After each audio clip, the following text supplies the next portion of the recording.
Bon, on va parler d'un sujet qui m'emmerde un peu, et je voulais pas en parler, mais là, Pokémon, ça devient vraiment n'importe quoi.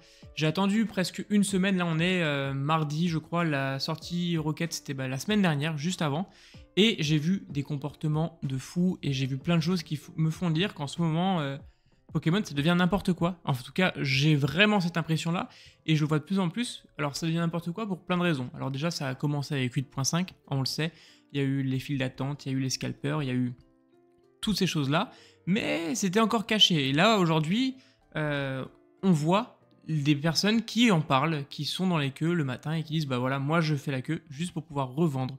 Et revendre instantanément en plus, c'est même pas pour pouvoir revendre dans 2, 3 ans, 4 ans, et même pas parce qu'ils s'intéressent un minimum à Pokémon, c'est vraiment juste pour faire du bénéfice, pour faire de l'argent, comme s'ils vendaient des sneakers par exemple, avec la grande période des sneakers, et c'est juste nul. Pourquoi j'en parle? Parce que je trouve que c'est dommage à plusieurs niveaux. Alors, il faut savoir que les personnes qui se lèvent le matin, comme ça, pour faire ça, je trouve ça débile. Mais attention, les personnes qui se lèvent pour avoir un item, pour pouvoir l'ouvrir ou pour sa collection, je comprends. Parce qu'en fait, c'est horrible à dire, mais aujourd'hui, on n'a pas d'autre choix que de devoir se lever à 6 heures du matin, parfois même 5 heures, pour pouvoir avoir un item de la nouvelle série. Et les gens qui font ça pour vraiment, parce qu'ils n'ont pas de connaissances en fait, dans le milieu de Pokémon, dans le sens où ils n'ont pas de fournisseurs, ils n'ont pas de contact, ou ils n'ont pas d'autres solutions, ils n'ont pas le choix. Et en fait, ces gens-là, je les comprends. Mais les gens qui font ça pour se faire aller 30 euros par ETB, ils vont l'acheter 60 euros, ils vont la revendre peut-être 100, ils vont se faire 40 euros en 6 heures d'attente. 6 heures d'attente, donc en 6 heures d'attente, moi je vous dis, le mieux à faire, c'est aller vous inscrire à intérim, trouver un taf à 10-12 euros de l'heure, vous gagnerez plus d'argent qu'en vendant les ETB. Franchement, je trouve que c'est nul. Et en plus, ça empêche un nombre énorme de personnes qui collectionnent d'avoir des ETB. Par exemple, le jour où j'y suis allé, on était, je sais pas, je pense une quarantaine au magasin. Et là, il y a un gosse qui arrive à 8h30 en pensant faire la queue, déjà. Le gosse, il devait avoir franchement 13-14 ans. Il vient à 8h30 parce qu'il sait qu'il va devoir faire la queue pour voir la série. Et en fait, ce gosse-là, même s'il a fait la queue, il a eu aucun item parce qu'il y avait des groupes de plusieurs personnes qui étaient là juste pour pouvoir acheter et revendre son ETB sans aucun intérêt pour la série. Et ça, c'est ultra triste. Après, il y a des gens qui font que du scellé. Je respecte, ils kiffent la collection de scellés. Pas de souci. Les gens qui cherchent à acheter plusieurs items pour pouvoir en garder dans leur collection, en revendre plus tard pour pouvoir acheter d'autres items, pas de souci non plus. Les gens qui attendent pour pouvoir simplement ouvrir l'item, encore plus normal. Mais tous les gens qui font ça juste pour se faire 30 euros, c'est lamentable, c'est vraiment lamentable. Et on parle pas aussi des boutiques. Des boutiques, alors là, on vous voit, les boutiques qui vendent les ETB à 90 euros le jour de la sortie parce que oui, c'est pour limiter les scalpers et vendre le booster à 10 euros pour limiter les scalpers. En fait, c'est tout le contraire ce que vous faites. Vous limitez pas le scalp, vous l'encouragez plus qu'autre chose parce qu'en fait, les gens, les scalpers qui voient ça, ils disent quoi? Oh, mais la boutique pro, elle vend 90 euros. Ça veut dire que moi, je vais pouvoir vendre 130, 140. En fait, il y a des boutiques pro qui font ça et qui font ça juste pour s'en mettre plein les poches, faut dire les termes. Franchement, faut arrêter de leur trouver des excuses. Mais il y a des boutiques indépendantes, ça c'est encore différent, qui montent un peu leur prix, parce que voilà, c'est pour faire tourner la boutique, c'est important, mais pas à des prix abusés, quoi. Enfin, les boutiques qui vendent leur ETB à 70 euros, alors que d'habitude c'est 59, bon, ok, tu te fais un petit peu de marge dessus. Pokémon, on sait que c'est la licence qui marche le mieux en termes de TCG en France, en tout cas. C'est normal que tu veuilles faire un peu plus sur ton ETB. Bon, il n'y a pas tout sur ça. Mais ceux qui vendent à 90 euros l'ETB, qui vendent les boosters à 10 euros, comme je l'ai déjà dit, mais franchement, c'est dégueulasse. Et encore mieux, alors là, je vais en parler carrément, parce que ça c'est une boutique qui me révolte à Lyon. Manga Kake, Manga je sais pas quoi. Pas Manga Story, mais l'autre boutique de manga, pour ceux qui sont de Lyon, rue Victor Hugo, qui vend la SPC 400 euros scellés, 400 euros scellés, et 180 euros décellés. Mais ça, vraiment, faut aller se faire foutre. Je le dis, et pardon pour la vulgarité, mais faut vraiment être nul, dans une mentalité nulle pour faire ça. Déjà, je sais même pas si c'est légal de pouvoir faire ça. En tout cas, je trouve que c'est pas normal de se dire, ok, en fait, si tu veux un produit neuf, qu'on a reçu neuf, tu payes 400 euros. Mais si tu veux un produit neuf, pas neuf, qu'on a reçu neuf, on te l'abîme, tu payes moins cher. Mais c'est stupide. Juste pour se faire de l'argent, je trouve ça nul. Et eux, de toute façon, tous leurs prix, ils sont abusés sur le Pokémon parce qu'ils prennent des gens pour les cons. Et ça, c'est bien triste. Autre sujet aussi. les gens qui doivent acheter à ces personnes-là. Les gens qui achètent le TB à 100 € sur Vinted. Alors moi, je leur jette pas le bâton, je leur jette pas la pierre dessus, parce que franchement, si on prend du recul, il y a des gens qui n'ont pas le choix de faire ça. Il y a des gens, comme vous et moi, qui ont un travail où ils commencent tôt, ils commencent peut-être à 5h, 6h du matin. Je sais pas, boulanger, pâtissier, tout ça. Il y a des gens qui ont des enfants, ils doivent les amener à l'école, donc ils peuvent pas aller faire la queue des magasins comme on a la chance de faire. Il y a des gens qui ont simplement pas le temps, avec leur boulot, avec leur famille, de pouvoir faire ce qu'on fait. Et tout ça, ça fait que ces gens-là, s'ils collectionnent et qu'ils ont envie d'avoir ces items-là, ils sont obligés d'acheter chez des revendeurs, ils sont obligés de passer par Vinted, par Le Bon Coin, par eBay, pour avoir un item. Et donc moi, je veux pas leur jeter la pierre dessus. Ceux qui sont problématiques dans ce genre de schéma, c'est ceux qui disent « Bon, c'est pas grave, j'ai acheté mon ETB 100 € parce que je la revendrai 150 dans 2 mois. » Ça, c'est nul. Ça alimente juste un marché secondaire qui est malsain, parce que c'est juste pour de la revente, c'est vraiment pas pour de la collection. Et en plus de ça, c'est de la spéculation à court terme, c'est même pas de l'investissement.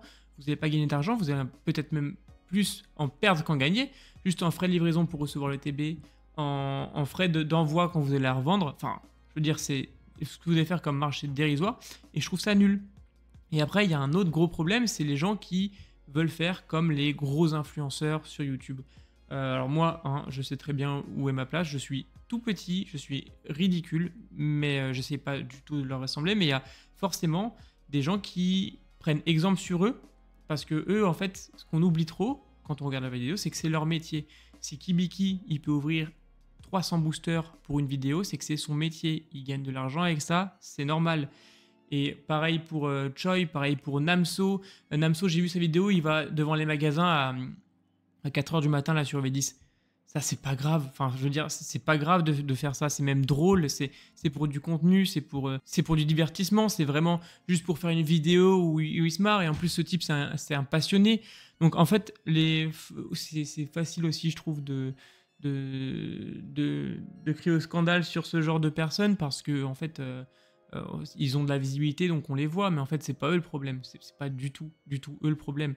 Et d'ailleurs, dans tous les cas, même s'il y en a qui sont problématiques pour vous, moi, j'en parlerai pas. J'ai pas envie de faire une chaîne en parlant du drama sur les autres personnes qui font des vidéos YouTube pour pouvoir avoir de la visibilité et pour pouvoir être apprécié d'une petite partie de personnes qui les détestent. Moi, mon but, c'est pas ça, c'est plutôt de parler de la situation là qui m'énerve et que je trouve abusée dans Pokémon dans la globalité. Et on va aussi parler, par exemple, de tout ce qui encourage ça. Je veux dire, les Whatnot, les Voct. Alors déjà, petit avertissement pour les mineurs, c'est ultra dangereux parce qu'il faut faire vraiment attention à son argent. Ça part très vite, on s'en rend pas forcément compte parce que c'est très, très ludique. Je veux dire, tu slides et tu dépenses de l'argent et tu te rends pas compte. Et à la fin du mois, tu regardes, tu te dis « Waouh, j'ai dépensé quand même autant sur Whatnot ». Et petit à petit, en fait, les petites sommes, 5 € plus 7 € plus 8 € plus 9 € plus 5 €, ça fait des gros montants et on s'en rend pas compte parce que sous le feu de l'action, sur un live, on dépense. Et tous ceux qui se servent de ce système-là, tous les gros streamers, sans le vouloir, ils créent quelque chose de mauvais parce qu'il y a plein de petits streamers après, de petits vendeurs, par exemple sur Whatnot, qui vendent leurs boosters à 15-20 € en pensant qu'ils vont vendre parce qu'ils ont vu Kibiki vendre ses boosters à 20 €, sauf qu'ils ont ni la notoriété, ni l'audience, ni le matériel pour pouvoir faire ça. Et ça fait que les gens, ils foncent en magasin en se disant « Waouh, mais Kibiki, il a vendu son booster 151 à 20 €, je vais acheter tous les boosters 151 que je trouve pour pouvoir les vendre 20 €. » Mais non, mon gars, en fait, tu les vendras jamais 20 € toi, parce que tu n'es pas Kibiki, tu n'es pas David Lafarge, tu n'es pas les personnalités qui ont une audience et qui ont une communauté, et c'est pour ça qu'ils peuvent les vendre à ce prix-là. Par contre, je pense qu'il serait important aussi de leur part d'essayer de plus avertir, d'être plus préventif sur ces applications-là et de faire, je pense, je sais pas s'ils l'ont fait, peut-être qu'ils l'ont fait pour certains, je sais que Kibiki en a déjà parlé en disant que voilà, il fallait pas abuser sur les prix qu'ils mettaient les gens, mais peut-être faire plus de prévention sur ces sites-là, et je pense que pour ces sites-là, il faudrait aussi vérifier l'acheteur. Je sais pas comment c'est possible que des gamins ils se retrouvent avec la possibilité d'acheter sur ces sites d'enchères-là. Mais bon, après ça c'est un autre sujet, c'est l'éducation, c'est plus tout le débat. Mais voilà. En gros, Pokémon, là, en ce moment, je trouve que c'est abusé ce qui se passe. C'est triste pour le hobby, franchement. J'étais en AP la dernière fois sur EV10 et il y a beaucoup de gros collectionneurs et de gros joueurs qui sont fatigués de rien pouvoir trouver, qui en ont marre de tout ça, et je les comprends. Je les comprends, en fait. Je les comprends parce que ça va être épuisant. Putain, t'es dans ton TCG depuis 10-15 ans. Personne t'emmerdait. Tu pouvais faire ta collection, faire tes sets tranquillement. Et là, d'un coup, bah, tout explose. Tu trouves plus de boosters, tu trouves plus de cartes. Tu peux plus jouer. En fait, si tu peux jouer, mais plus difficilement parce qu'en fait, tout a pris de la valeur. Je tiens à dire quand même, hein, juste pour que vous puissiez remarquer que le booster il est passé de 5,99 en grande surface, donc Cultura, King Jouet, toutes ces grandes surfaces là, Leclerc machin, à 6,49 et à 6,99 avec EV10 en l'espace de 4 mois, même pas. Le booster a pris 1 euro. C'est-à-dire que sur une case de 24, ton booster de 24 maintenant, hein, tu payes 1 euro de plus par booster que ce que tu payais avant, soit 24 euros de plus. Et petit à petit, en fait, tout ça, ça monte, ça monte. Et en fait, pourquoi Pokémon, ils arrêteraient de faire ça? Je les comprends. Et les magasins qui montent tous mon prix, je les comprends aussi. Parce que ça se vend et ça se vendra toujours tant qu'il y aura des personnes mal intentionnées qui achèteront des stocks en masse simplement pour pouvoir revendre. Si aujourd'hui, on ne comptait que les collectionneurs qui voulaient ouvrir sur les magasins, je vous assure qu'on ne serait pas à des prix comme ça. Hein. Je vous assure que s'il n'y avait pas tous ces scalpers et ces gens qui achetaient à des prix des cases et des cases et des cases pour pouvoir les revendre, on aurait beaucoup moins de problèmes. Et je trouve ça vraiment ultra dommage qu'on tombe là-dedans. Donc j'espère que Pokémon, ça va se calmer. Pour de vrai, j'espère que ça va se calmer. Je sais que ça se calmera pas avant les 30 ans, là. Je sais que les 30 ans, ça va être une folie. Mais j'ose espérer que la prochaine extension, qui sera le nouveau bloc, je sais pas comment il s'appellera, ça fera un peu comme pour les débuts de bloc, comme Écarlate et Violet, comme Épée Bouclier, qu'il y aura une petite diminution de hype, puisque dans tous les cas, un jour ou l'autre, ça remontera. Mais qu'on puisse avoir une bouffée d'oxygène, parce que là, franchement, c'est chiant. Toutes les séries qui sortent, à part les séries, en fait, où il n'y a pas de cartes ultra intéressantes pour les revendeurs, là, on est tranquille. Par exemple, EV9, je peux vous dire, il y a eu du stock, ça allait. Bon, il y a eu la queue dans les magasins, mais beaucoup moins que pour Rocket. Les scalpers, bah alors là, ils se sont fait niquer. Mais ils se sont fait niquer d'une force. Ils ont vu 8.5, ils ont dit, bah, je vais acheter tout ce qu'il y a de Pokémon. Et là, leurs ETB, bah, ils en ont acheté tellement. Mais il y en a tellement sur le marché que maintenant, ils n'arrivent pas à les revendre. Et il y en a tellement en stock chez eux, ou tellement en stock de partout, que maintenant, pour vendre son ETB au prix du marché, c'est compliqué, tellement il y en a. Son ETB EV9, tu t'en trouves à 60 € maintenant sur Vinted. Parce que oui, c'est une série où il n'y a pas de énorme cartes, comme on peut avoir un Pikachu ou un Mewtwo sur EV10. C'est une série qui n'est pas non plus ultra appréciée par le plus grand nombre, parce qu'il y a des Pokémon récents, et donc forcément, bah, c'est pas la série où tu vas te faire le plus de marche. Et oui, c'est une série en fait qui plaît aux collectionneurs la plupart du temps. C'est une série qui plaît aux gens qui ouvrent et qui jouent au TCG. Et c'est une série qui est accessible et abordable aujourd'hui. Et d'ailleurs, je vous conseille de faire ça. N'essayez pas de perdre votre temps si vous n'avez pas un budget ou une situation stable pour pouvoir essayer de faire Rocket, essayer de faire EV8 pour l'instant. Ça diminuera. C'est des séries qui ne sont pas .5. Il y aura du reprint. Il y aura de la display, il y aura des boosters dans les coffrets, il y aura tout ça. Je pense que ça va revenir en force. Et Pokémon a d'ailleurs tenu sa parole, hein, puisque il y a peu de temps, ils ont dit qu'ils allaient réimprimer, et on voit que ça se réimprime avec EV8, avec EV1 en tabac, EV2 en tabac.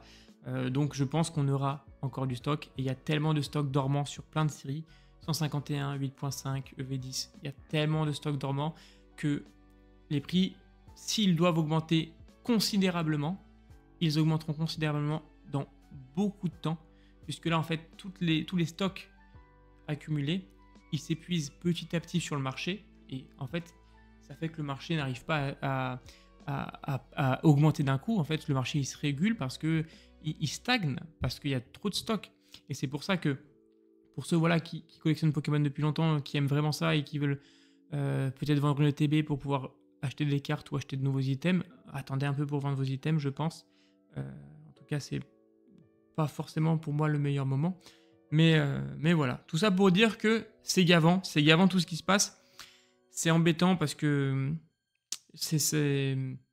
maintenant c'est compliqué. C'est compliqué. Ça devient vraiment comme iPhone, limite Pokémon. iPhone, vous savez, il y a des gens sur chaque lancement d'iPhone, ils plantent leur tente pour être le premier à avoir le nouvel iPhone. Pokémon, c'est pareil. C'est pareil maintenant. Ça plante leur tente pour avoir le produit. Encore ceux qui ne revendent pas de problème, je le redis, c'est pas le souci. Les collectionneurs passionnés qui n'ont pas d'autre choix que de faire ça, bah, c'est normal. D'ailleurs, j'en parle, mais vous le savez très bien, j'ai été un de ces types qui a fait la queue le matin parce qu'en fait, j'avais pas d'autre choix. Si je voulais être sûr d'avoir mon ETB pour pouvoir faire une vidéo, bah, j'avais pas d'autre choix. Et oui, je me suis levé comme un con, comme vous, sans doute qui vous êtes levé, mais pas d'autre choix à cause de toutes ces personnes-là qui ruinent le hobby. Mais j'ai l'impression que là, si Pokémon augmente les stocks, on peut tendre vers un peu plus de tranquillité. Je sais pas si ce sera immédiat, je pense pas que ça soit immédiat, mais on peut tendre vers une tranquillité, en tout cas sur le bloc écarlate violet. Et ça permettra de faire les sets tranquillement. Et encore une fois, n'hésitez pas hein, à acheter vos cartes à l'unité. Je songe de plus en plus à faire ça, moi. Faire moins d'ouverture, plus d'unités, parce que quand tu ouvres, tu n'es jamais, jamais, jamais gagnant. À part si tu as vraiment une carte de fou malade, et là tu as vraiment de la chance, mais ça arrivera une fois, peut-être deux. Et en fait, au final, sur toutes les autres séries que tu ouvriras, tu seras perdant. Donc voilà, que tu veuilles ouvrir des items, c'est normal. Pour une série, c'est normal que tu veuilles ouvrir pas mal de boosters sur la lancée. Mais voilà, une fois que tu as ouvert tes boosters sur la lancée, n'hésite pas à regarder les prix à l'unité sur Vinted, Le Bon Coin, faire des échanges, vendre tes doubles pour avoir de nouvelles cartes. C'est ultra important. En tout cas, voilà, c'était le petit coup de gueule Pokémon du moment. N'hésitez pas, vous, à me dire ce que vous en pensez de la situation sur Pokémon. Je trouve que c'est un sujet qui est ultra intéressant, je pourrais encore développer. Et je pense que je développerai sur une prochaine vidéo sur toutes les arnaques qu'il y a eu cette année sur Pokémon pour faire de la prévention. Et parce qu'il y a eu un scandale assez énorme là, il n'y a pas longtemps. Et j'ai bien envie de vous en parler. En tout cas, merci à tous ceux qui ont regardé la vidéo. J'espère que je vous ai pas trop ennuyé. Si vous êtes encore là, c'est que ça doit aller normalement. Donc c'est très cool. Merci pour votre soutien, merci pour tout. Je vous dis à très bientôt pour une autre vidéo. C'était Tra. Ciao.